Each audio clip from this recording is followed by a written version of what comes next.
Hello, my name's Mabel and I'm 48 years old. Only a few months ago I experienced something horrifying that led to me losing all contact with my son. Before I dive into that story, let me give you a little background on me and my son, Ned. I lost all use of my legs after a car crash when I was in college.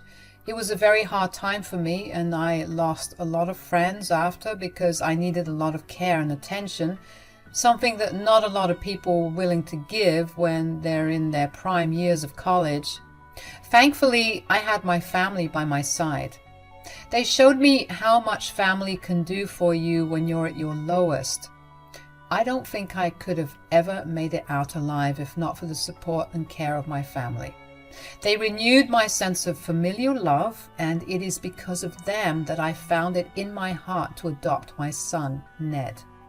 I was gifted an apartment by my parents when I told them that I wanted to move out and live independently. I was around 27 by this point and more than used to being a disabled person. I knew my way around and I was confident that I was going to be able to live alone. My parents were never one to discourage me, and they found me a disabled-friendly apartment and bought it for me. About a year into living in my own new apartment, I opened my front door to a child standing in front of me. He was sobbing and telling me that his mother had left him there. My heart really broke for him, so I invited him in to wait at my place until his mother came back. A day passed, and then another, until it became pretty clear that his mother was never coming back. This boy's name was Ned, and I cared for him as much as I could. Ned began to warm up to me, and eventually I asked him if he would be okay with me adopting him. It had been a few months since he was living with me. I had alerted CPS in the first week of his arrival and worked out an arrangement with them that let him continue to live with me. Ned was ecstatic for me to adopt him, and so I did. I was so incredibly happy to be a mother. I never thought that I would have been able to experience the joys of being a mother, since I wasn't exactly in the best of places to even give birth.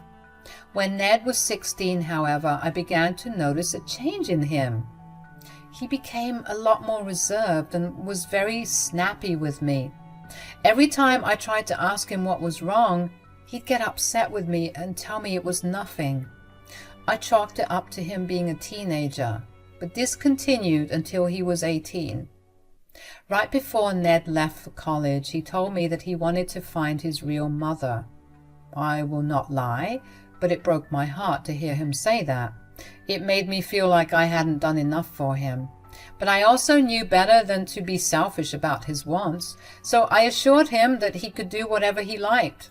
Ned began to behave like his usual self after that, so clearly that was what was eating him up for so long. I was just happy that Ned was feeling better. In college, Ned met Violet, the woman who he was going to marry. Violet was, and still is, an amazing girl. She and I got along really well, and I was more than happy that Ned found himself such a good woman. They remained a couple for the next 6 years. Ned moved out to live with Violet, and after that, Ned barely spoke much to me, but Violet made sure to call me every week. I didn't mind because I figured that Ned was busy living his life. One day, Ned and Violet came over because they had something to tell me. "So, Mabel, we have something big to tell you." "Oh, really? What is it?" "Ned, do you want to tell her?" "No, it's okay. You go ahead and tell her." "All right. This past weekend, you know that Ned took me on a trip to the beach?" "Yes." "While at the beach, Ned proposed to me." "We're engaged." "Oh, that's absolutely wonderful. I'm so happy for both of you." "You are the first person who knows." "You told me before you told your parents, Violet?" "Of course. You're the most wonderful person, and you were the one that encouraged and supported Ned so much that he can now be who he is." "Oh, sweetie, that's so nice. I'm so grateful that you both care enough about me to do this." "Of course, Mom. I really am grateful for everything you've given me. You gave me a chance at life, and I'm sorry if I've been ungrateful in the past few years. Oh, that's all right. I'm just happy that you've found your way in life and that you've found this precious woman to cherish and love. You're too kind. We wanted to personally invite you to our wedding, so save the date for 6 months from now. I'm so excited, but isn't 6 months a little too close to plan everything out? No, we just want to get married as quickly as possible. I mean, we've been together since freshman year of college. I don't think there's any need to wait any longer. Besides, we're not planning on having a large wedding. It'll be a relatively small one with only our closest friends and family there. Okay then, if you two need any help, and I mean any help, be it financially or otherwise, don't hesitate to ask me, okay? Of course, Mom. Now, let's go celebrate. I was genuinely happy for Ned and Violet. I always wanted them to get married, but I held my tongue because I didn't want to intrude in their relationship. Also, being the first to be invited and told made me feel so incredibly special. Besides, I also got a sincere apology from Ned later, and I finally felt at ease. We went out to get some food and drinks after their announcement, and we had a good time. About a month after they announced their wedding, Ned came over to my place unannounced. He looked a little anxious, but I didn't address that immediately. I greeted him warmly. Hey, sweetie, come in. Hi, Mom. How are you? I'm doing good. What about you? Is everything okay? It actually is. I'm great, and so is Violet, although she is beginning to stress out about the wedding planning, but no matter what I say, she just doesn't seem to calm down. Oh, don't worry about that. She probably just needs some time to get her ideas collected, so you guys can work towards them. Yeah, I guess, but speaking of this wedding, it made me think of something, and I came up here because I wanted to talk to you about it. Oh? What is it? Did something happen? Well, kind of, but not anything bad, obviously. Okay, that's a relief, so tell me, what were you thinking about? The more I thought about the wedding, the more it hit me how weddings are a family celebration, and that got me thinking about my birth mother. Oh, okay.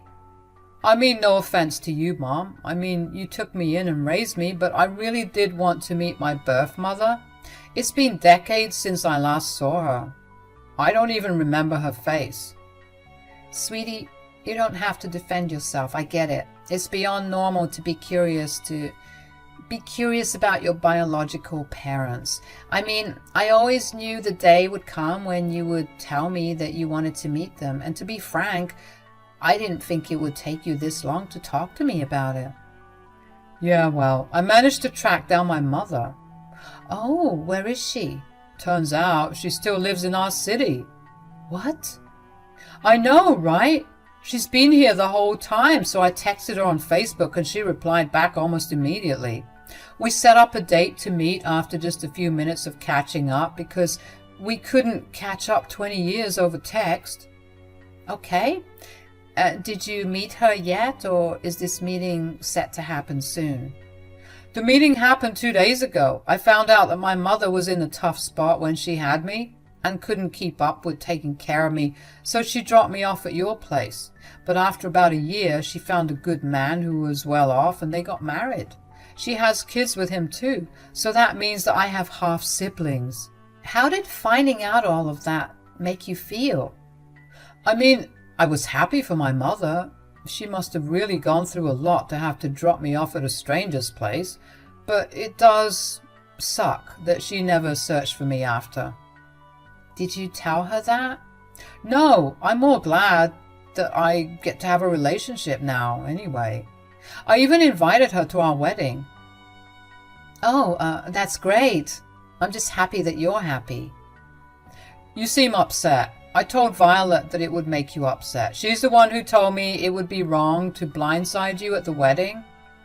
No, I'm not upset. Just a little surprised, that's all. Okay, that's great. I can't wait for you to meet my mother. It's going to be a blast. Just you wait and see. I'm sure it will be. I will admit that I was beyond upset at what Ned had told me. First of all, the very fact that he did not plan on telling me about finding and inviting his birth mother to the wedding hurt me deeply. I didn't like that it took Violet to force him to do that. Secondly, I didn't like that his birth mother lived right here and never once tried to reach out to him. I think that told me enough about the woman's personalities and priorities, which is what made Ned's enthusiasm about developing a relationship with her even more hurtful. His birth mother instead found herself a rich man and had no problem raising his kids and not Ned. Don't get me wrong, I'm more than happy that I got to raise Ned, but I did not like how Ned could not seem to look past his birth mother's disgusting behavior. I didn't say anything to Ned about what I was feeling, mostly because I didn't want to ruin his happiness, and also because I didn't think it was right for me to tell him that I was worried that he would forget me if he became close with his birth mother. That didn't feel like an appropriate thing to say, but all the years of him being distant made me feel insecure and worried. But after Ned left that day, I consoled myself by reminding myself that at the end of the day, I knew that Ned would recognize the fact that I knew him better than anyone else, including his absent birth mother. Over the course of the next few months, I helped Violet and Ned plan their wedding to the best of my ability. Violet insisted that I be a part of the wedding planning too, because she involved her parents in it. Ned kept trying to involve his birth mother in it too, but she always flaked on us last minute. It would devastate Ned, but he would always pick himself up a few days later.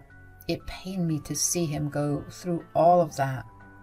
I wanted him to realize that his birth mother probably wanted nothing to do with him, but I didn't think it would look nice if I said it to him.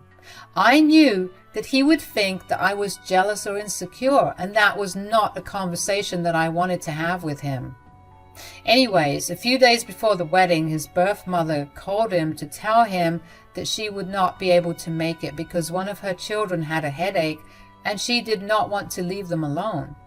I had the unfortunate honor of watching Ned pick up that call because I was over at his place, helping Violet alter her wedding dress. I watched as Ned groveled with her to come to the wedding, but she claimed that she simply could not. It crushed Ned, but he refused to talk about it. I tried my best to be there for him. Finally, the day of the wedding arrived, and I went over to his house to make sure that everything was going smoothly, and also because Violet asked me to help her get dressed. At some point, Ned came to me and asked me if he could talk to me about something. He looked upset, and I figured it was going to be about his birth mother not attending, so I followed him to his room and asked him what was wrong. "What is it? Is everything okay?" "We need to talk." "Okay, tell me what's wrong." "I've been thinking about this since Violet and I got engaged." "Oh, sweetie, you can't possibly have cold feet right now. You've been with Violet for years, and just because you get married, that won't change anything. Besides..." "No, that's not it. It just... I don't want you at our wedding." "Excuse me?" "Look, don't take this personally, but you're not my real mom. And like Violet said, our wedding is only going to be for the closest of family and friends." "How can you say that I'm not your real mom, Ned? I raised you." "That does not make you my mother." "So just because you found your real mother, you're throwing me out?" "When you put it that way, I sound like an awful person." "What other way is there to put it?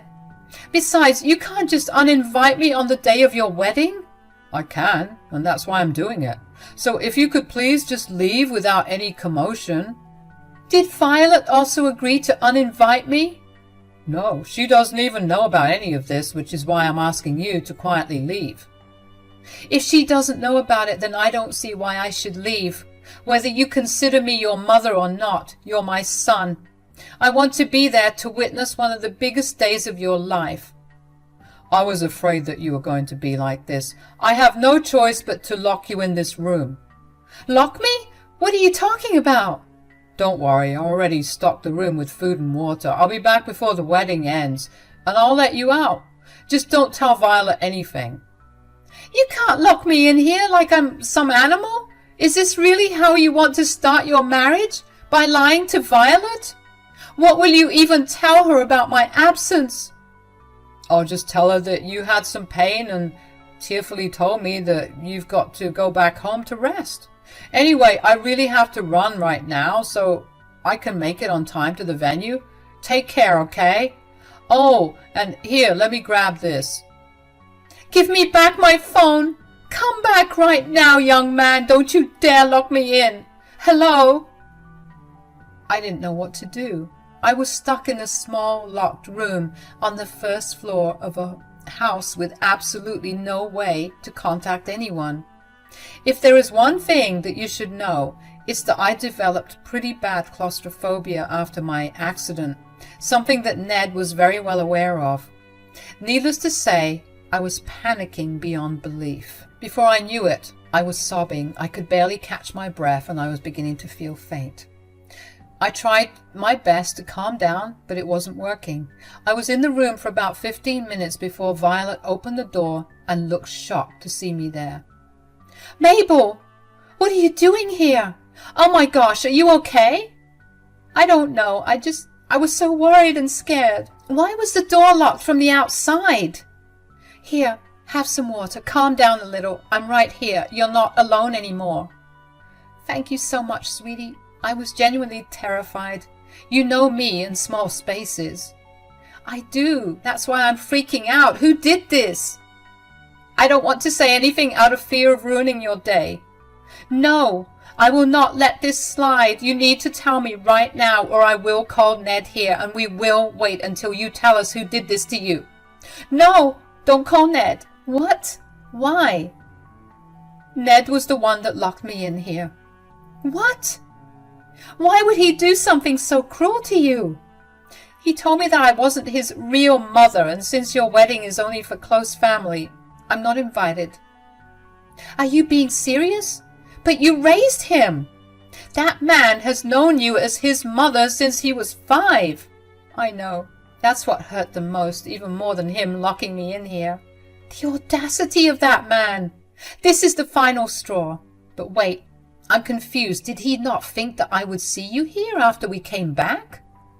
"He said that he'd come back earlier and let me out." "You know what? You're coming with me to the venue." "I don't know if that's a good idea. I mean, Ned made it very clear that he didn't want me there." "Who cares? The wedding is not happening anyway." "What?" "No. You can't break my son's heart like that. I should never have said anything. Please, Violet, please don't do that to him." "I'm sorry, Mabel, but I simply cannot marry a man who is so ready to toss the woman who raised him aside on his big day. He insulted you and locked you in here, and you're still showing him so much compassion and care. How can you do that?" "Like I told him, it does not matter whether he considers me his mom because he will always be my son. I love him so dearly, and the last thing I want is for him to have a bad time." "Okay, then think about things from my perspective. If he could treat you, his mother, who he has known for 19 years, this way, and not even bat an eye at it, how will he treat me in the future? Would you be okay with him ever treating me in a similar manner?" "Absolutely not. You're too kind of a soul to ever go through this. And so are you. You need to teach him a lesson. He's your son and you need to discipline him. So are you coming with me or should I wheel you there regardless?" "All right, I'll come along." I was so beyond grateful for Violet and whatever led to her forgetting something back at home. I would have pretty much passed out if not for her return. I will admit that I did feel a tiny bit angry with Ned, though I was not nearly as much as Violet was. She was fuming. I could practically see steam coming out of her ears. My heart was racing as we approached the venue because I didn't know how Ned was going to react. I knew he was not a violent man, but after what he did to me, I wasn't that sure about it. I was only comforted by the fact that there would be a lot of people around me to witness whatever happened and stop Ned if he tried to do something. When we reached the venue, Violet asked me to go in first and told me that she would follow later. She wanted Ned to be surprised so she could walk in and cause a scene. She wanted to expose Ned to everyone there, so I wheeled myself in. Ned was talking to the priest at the altar, and when he saw me, he rushed over and in a hushed voice asked me what I was doing there. "Mom, what are you doing here? Who brought you here?" "I wanted to see." "Do you not care about what I want at all?" "Why should she, when you don't care about her at all?" "Violet, what are you talking about?" "I happened to go back home because I forgot something that I planned on giving you when we stood at the altar.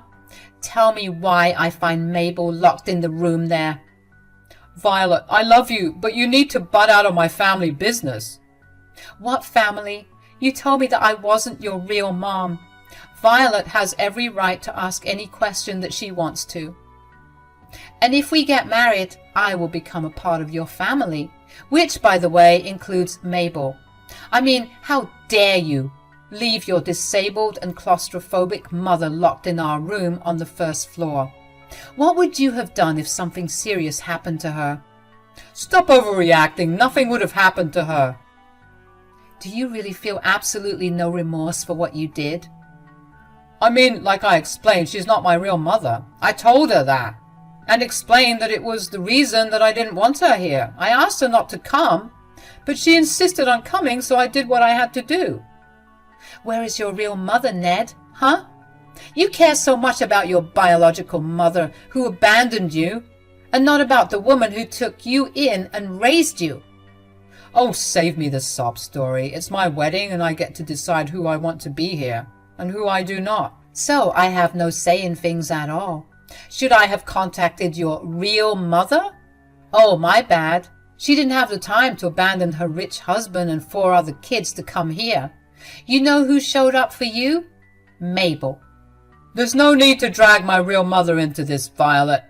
Can we just carry on with the wedding? We'll talk about this later." "No, absolutely not. I'm not marrying you.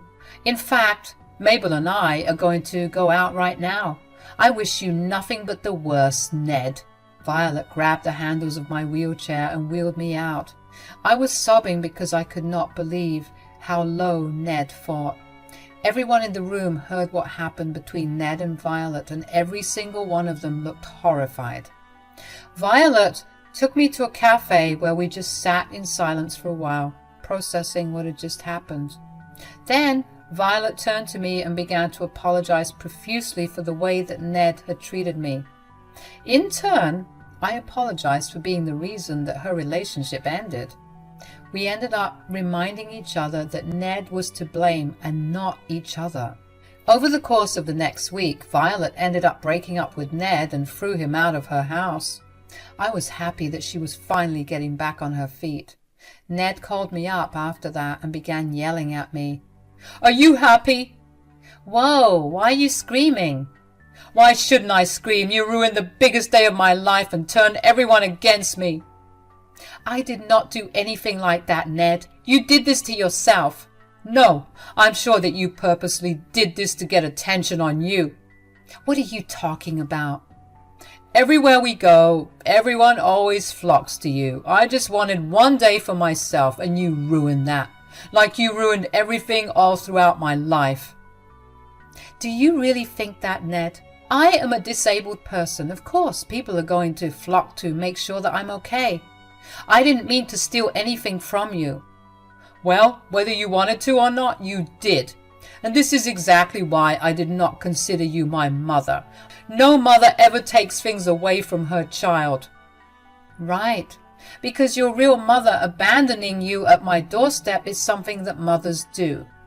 "You even stole my wife from me. Are you really not ashamed?"